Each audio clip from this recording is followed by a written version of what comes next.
Hello everyone, hope you're doing alright. Today we're talking about part 2 of our Donner Party series, this one titled Suicide by Road Trip. Now when we last left the Donner Party, they were off to a late start following a misleading, if not outright fabricated guidebook heading west. But things didn't go from hunky-dory to nightmare in a single afternoon. In fact, the first 3 weeks of the journey were actually pretty fantastic. And in spite of knowing the disaster lies in front of them, there's something oddly appealing about this stage of the journey. Especially if you're an outdoorsman, this would appeal to you. You wake up at the crack of dawn after a good night's sleep, you drink some coffee, you have a campfire breakfast, and then you go hiking towards a brighter future. And after a hard day of marching, you settle down for the night around a campfire, you spend some time with your family. If you're single on the trail, this is basically like 1840s Tinder. There's a lot of very well-fit and adventurous single folk on the trail right now, so you might go and play in the woods on your own, if you might pick up what I'm saying here. So it's kind of a good time for all parties involved. You go back to sleep and you repeat that day in and day out. Especially if you are into cross-country camping, this just might be the vacation for you. And then in a stroke of luck, they actually caught up with a large wagon train headed up by Colonel William Henry Russell. He's a soldier and a politician and pioneer. And Russell would lead the train of immigrants onward for about a week and a half until they came to the bank of the Big Blue River in what we know today as Kansas. Now, Russell is a hyper-confident leader. When he sees an obstacle, he overcomes it relatively easily. And this obstacle was particularly bad because, unfortunately for the settlers, in 1846 there were some pretty horrific rains which had turned the ground to mud and had flooded many of the waterways across the Midwest, leaving this river in particular even bigger and bluer than its namesake. But still, Russell was a pretty smart guy. He knew how to overcome this sort of obstacle. Generally, there were 3 different ways you could overcome the obstacle. First, you could just ford the river and walk across, just, get a little wet. But unfortunately, the Big Blue River is so torrential downpour right now. It's very, very flooded, so that means they can't really walk across with it being safe. Secondly, they could hire a ferry, which would mean that they just get a local guy, throw their wagons on their boat, and sail across. But unfortunately, there's not a lot of ferrymen in the area, and they have so many people in their wagon train that it would take them forever for the limited ferrymen to go back and forth and back and forth. They could also caulk their wagons, which would mean essentially turning their wagons into temporary boats and then sailing them across. However, it's a wagon, not a boat. They're not exactly designed to be sailed. And with the raging Big Blue right now, it's really not that good of an option. And if you capsize, it could be disaster. So Russell found a fourth solution here, which would be to build their own ferries. They would construct their own ferries, put their wagons on their ferries, and sail them across. This would overcome the issue of not having enough ferrymen in the area. So, smart decision by Russell. However, they had no idea that the 3 days it would take to build these ferries might have been the difference between life and death for some members of the party. It's kind of the game that you play, especially when you get off to a late start. Unfortunately, these 3 days caused by the flooding of the river might have just been the difference between a hope-filled life in California and a disastrous cannibalistic winter in the mountains. Sometimes it goes like that. It should be noted that during this crossing, the Donner Party suffered its first death, though this one is anything but unexpected. The doomed soul was Sarah Keyes. She was mother to Margaret and mother-in-law to James. Sarah was 70 at the time, which placed her in the top 15% of lifespans, so she kind of knew that she only had a few months left to live. But with the rest of her family moving west, Sarah decided to not simply lay down and wait for death to take her. Instead, she vowed to use the last of her strength to travel west with her in-laws and then hopefully see her son, who had immigrated to Oregon a few years earlier, one last time. She sent a letter down the trail for him to meet her at Fort Hall in Idaho one last time before her death, and what can only be described as essentially suicide by road trip.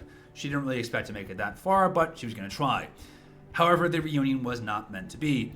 It turns out that the road was way too harsh for a 70-year-old woman on death's door to handle, and though she is to be commended for making it as far as she did, 2 days into the 4-day crossing, Sarah Keyes fell asleep one last time and slipped away. After a day of mourning, further adding to the already slow crossing, she was buried along the bank of the Big Blue River under a large oak tree. Her headstone, you can see here, is still visible today, and it reads, "God, in his love and his charity, has called in this beautiful valley a Pioneer woman." Of all the casualties, it's likely that Sarah had the best death of a lot of them. She died warm, surrounded by her family, and with a belly full of food in a relatively comfortable bed. But still, even the most comfortable death in this story is not without tragedy, because one struggles to imagine being her son receiving a message from his mother to tell him that she is dying and that she is traveling west to see him.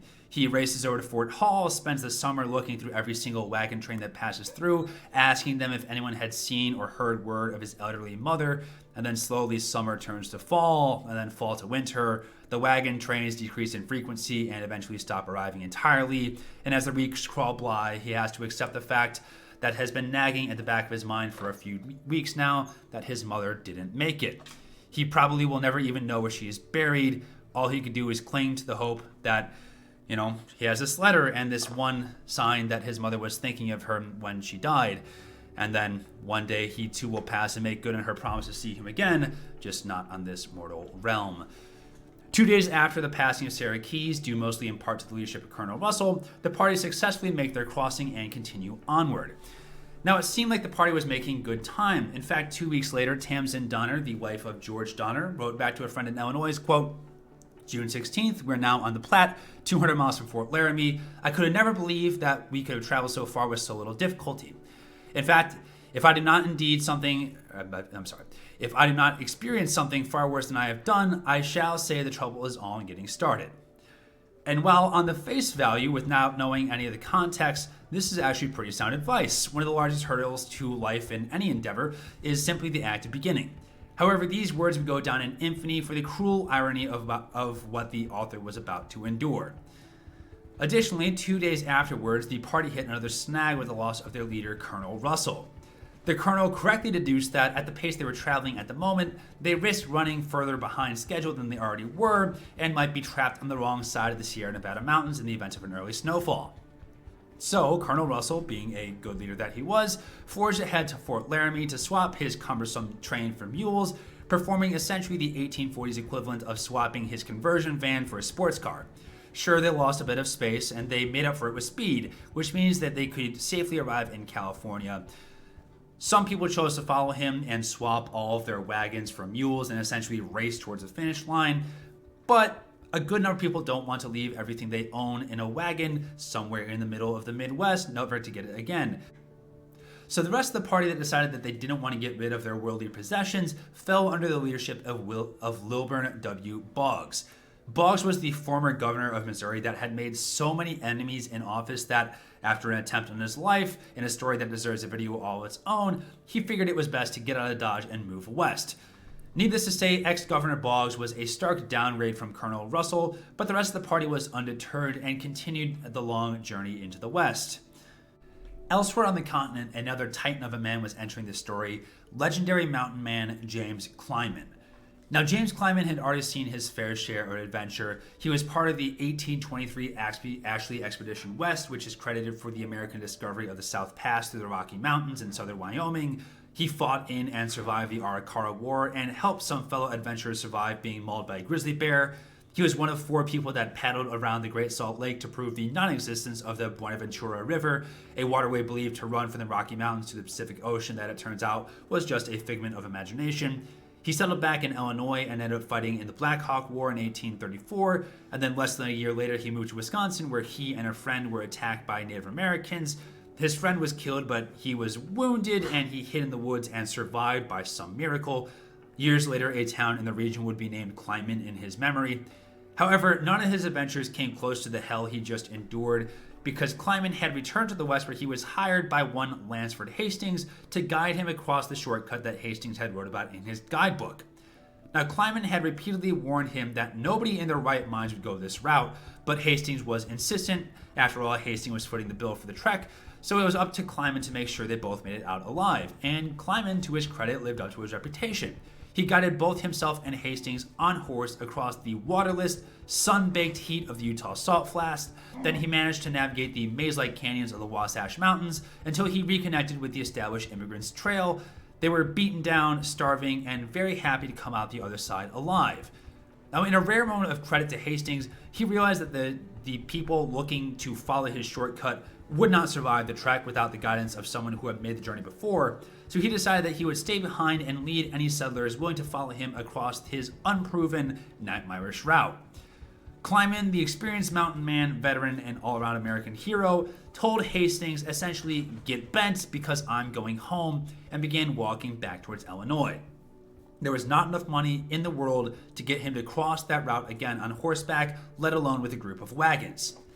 On June 27th, he stopped in Fort Laramie, where he happened to come across the BOGGS party, which included our old friend James Reed, who he had served with back in the Black Hawk War. After catching up, Reed mentioned his intentions to follow the Hastings cutoff, the very same cutoff that CLYMAN had literally just used a few weeks earlier. In a later interview, CLYMAN recalls, quote, "I told him about the great desert and the roughness of the Sierras, and that a straight route might turn out to be impractical. I told him to take the regular wagon track and to never leave it. It is barely possible to get through if you follow it, and maybe impossible if you don't." For the next few hours, CLYMAN repeatedly told James Reed that he should never, ever take that stupid, impractical, suicidal route. Stick to the established trail, because if you don't, you, your family, and anyone foolish enough to follow you will die a miserable death in the desert. With his duty to warn his friend fulfilled, CLYMAN carried on his way. He would later settle in the Napa Valley in 1848 and would live there until he died at the age of 89. This chance encounter may have been an act of God. CLYMAN, a famous explorer who happens to be in California, happens to link up with Hastings, who happens to hire him to travel the expected route, happens to wander into Fort Laramie, and happens to bump into a man that he happens to be a war buddy with, who happens to intend to travel the same route that CLYMAN had just traveled, where he is able to rely the most sincere of warnings to stay on the established trail. So with this act of God, it essentially has to be divine intervention. The BOGGS party took the veteran adventurer's advice to heart and stayed along the established trail all the way to California, thanking their lucky stars that God had blessed them with this chance encounter with James CLYMAN. Which, of course, did not happen, otherwise this story would not be any good. Instead, they pushed westward, where the immigrants got their first glimpse of the mighty Rocky Mountains towering in the horizon in front of them. Unfortunately, despite the awestruck wonder that must have overcome these Midwestern flatlanders as they took in what was, without a doubt, the single largest thing they'd ever seen, the Rockies showed the cracks in the armor for many members of the BOGGS party. If you've ever spent an extended period of time in a confined space with other people, say on a car ride with siblings, you know that you can get on each other's nerves after a while. Now, instead of a 6-hour car ride, imagine it's a 1,000-mile walk that you spend rubbing shoulders with complete strangers. And these aren't just regular strangers that you and I would anticipate. These are wild frontiersmen who figured that the 1840s Nowhereville, Illinois was a bit too civilized for them and wanted to move further west. These people are violently independent, undereducated individualists. Screaming matches between the men trying to figure out if they should stop for the night or they should push on for another hour or two are relatively common. The women cast suspicious glances at each other, whispering about who isn't contributing enough. Wagon drivers bicker and exchange curses as they attempt to navigate around each other. To add to all this, the Rockies are proving to be an inhospitable landscape. Yellow jackets swarm them for their food. Clouds of mosquitoes descend on them at night. Waves of countless black flies assault the caravan, biting both human and pack animal alike. The summer temperatures reach about 100 degrees during the day and dip to the 40s in the night. The path is made of soft sand, which the wagon wheels dig deep into and make the oxen strain to keep on moving. To add to their issues, grass, the fuel that keeps the ox machine running, was a top commodity among caravans, and they're starting to run out of it. The former grasslands of the Midwest are starting to run out in exchange for the grass patches of the Rockies. So with fields of usable grass becoming scarce, it slows the progress significantly, and people frequently argue and bicker, hey, this is my patch of grass, get off of it. Needless to say, by this point, the honeymoon stage of the journey was over, and a good number of those on the road were absolutely sick of each other. Fortunately for the BOGGS party, on July 17th at Independence Rock, they received a letter from a lone eastbound rider on horseback. The letter is from Lansford Hastings, urging all California-bound settlers to hurry on to Fort Bridger, where he would meet them and serve as a guide to go on his shortcut. The members of the party thought the letter over for a day or two as they continued west, debating both internally and with each other about the appropriate course of action. Because of this, the BOGGS caravan essentially fell into two camps. The first camp being people who wanted to take the shortcut and essentially get done with the journey. They were sick of it. They wanted to be done. Let's take the shortcut and get this done faster. And the second group of people who said, that's lunacy. We're not going to follow a stranger. We're going to take CLYMAN's advice and stick to the established trail. The people who wanted to follow Hastings would gather together and essentially elect George Donner as their leader, the man whose name would eventually be going down in infamy as the Donner Party. A day later, on July 20th, the Donner Party took the left road to California, while the remaining members of the BOGGS Party took the right road at the parting of the ways. There was no more room for debate about their final destination at this point. California was the end goal now, but there was still the question about the route they would take to get there. They could take the established trail, or they could follow Hastings' unproven cutoff. They had a week to mull over the decision, and then on July 27th, the Donner Party arrived at Fort Bridger, where they had a very, very important decision to make. Now, calling Fort Bridger a fort is a bit like calling a poodle a guard dog. Yes, it's technically a dog, and yes, it can technically guard you, but a guard dog, I think not. Fort Bridger is little more than 2 rundown shacks and a corral for livestock to grave in, and a haphazard set of stakes to serve as a wall. Still, Fort Bridger is the last American outpost until they completed their journey at Johnson's Ranch in California, which made it an ideal place for trade and rest and to steel yourself for the final and most difficult leg of the journey.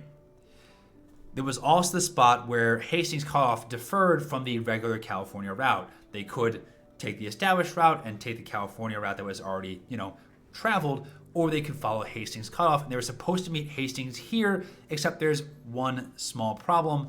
Hastings is nowhere to be found, which is unfortunate. Jim Bridger informs him that essentially Hastings had left a few days earlier with another party of immigrants to take them across the cutoff. However, he assured the party that the cutoff was perfectly fine, it was a safe route with level roads and an easy drive, aside from a few bits of desert in the middle. But just as important as what Bridger told the party is what he didn't tell them. Bryant, one of the immigrants that had followed Colonel Russell's lead and swapped to the mule mid-trip, had sent a letter back for the Donner Party, which he knew had debated traveling along the supposed cutoff. So remember, Russell, the really good leader, one of his men sent a letter back to the Donner Party saying, this is suicide.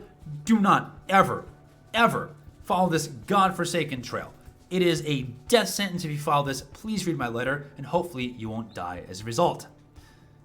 But Jim Bridger isn't really incentivized to hand over this letter, because if this trail becomes popular, his fort becomes successful, and then he becomes rich. So he decides, let's not hand over that letter. And so he doesn't. It's just another example of one of the many hucksters that plagued the Midwest that contributed to the disaster that was about to come. So Jim Bridger doesn't hand over the letter, says, it's perfectly fine. Follow Hastings' lead, you should be perfectly acceptable. Now, not everyone's really buying this. Tamsen Donner seems to be one of the very vocal people about their discontent with Hastings and his supposed cutoff, loudly questioning his credibility of this complete stranger and wondering why they would ever risk their lives on some unproven stroll into the desert following a quote-unquote another selfish adventurer. But unfortunately for Tamsen and the rest of the Donner Party, she was a woman, and thus her opinion meant nothing in the strictly patriarchal society of the mid-1840s. To the rest of the men, they were sick and tired of being on the road and sick and tired of each other. They wanted to get this dangerous journey over with as soon as physically possible, and if this shortcut could shave off a few weeks, then they were very happy to take it. James Reed, it seems, had a severe case of selective hearing, in spite of hearing the first-hand account of James CLYMAN, his trusted friend and war buddy, about how this cutoff was a death trap and to be avoided at all costs. Reed recorded the advice of the heavily biased Jim Bridger in his journal, quote, July 31st, 1846. Hastings' cutoff is said to be a saving of 350 or 400 miles and a better route. The rest of the Californians went the long route, feeling afraid of Hastings' cutoff, but Mr. Bridger informs me of a fine, level road with plenty of water and grass. It is estimated that 700 miles would take us to Captain Sutter's fort, which we hope to make in 7 weeks from this day. Unfortunately for James, he has no idea just how wrong he could possibly be. If you enjoy this content and want to see more, by all means, hit that like and comment and subscribe button. Help out the channel. I appreciate it as we continue to explore the disaster that was the Donner Party. Have any questions, leave them down in the comments below. If not, I'll see you next time. Take care.